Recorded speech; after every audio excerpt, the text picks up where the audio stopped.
Tuturo ko sa iyo kung paano kakikita ng 10 up to 20,000 per month dito sa TikTok doing the copy and paste system in 4 steps. Una, dapat meron kang cellphone or any gadget.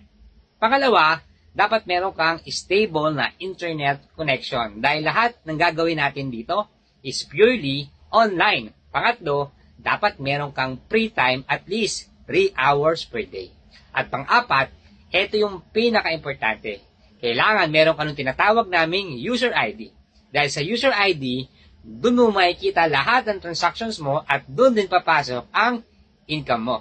Ang user ID ay nagsisilbing license to operate the system of copy and paste system. Kapag may user ID ka na, ay pwede mo nang gamitin ang TikTok account mo as your generating income na kahit hindi pa monetize at kahit wala pang 600 ang followers mo dito sa TikTok, ay pwede ka nang kumita. Dito, hindi mo kailangan magbenta ng kung ano-anong produkto at wala ka rin kota na hahabulin para kumita dito. Dahil hindi naman ito work at hindi rin ito online selling or dropshipping. Basically, ang gagawin mo lang talaga dito is mag-copy and paste.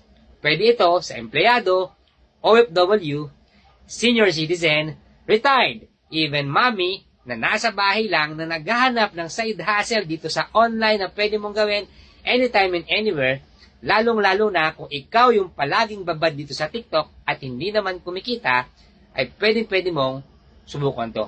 Kaya kung interesado ka, i-heart mo lang yung video na to, mag-copy link ka lang at mag-comment ka ng how para ituro ko sa'yo kung papaano. So, see you in my inbox.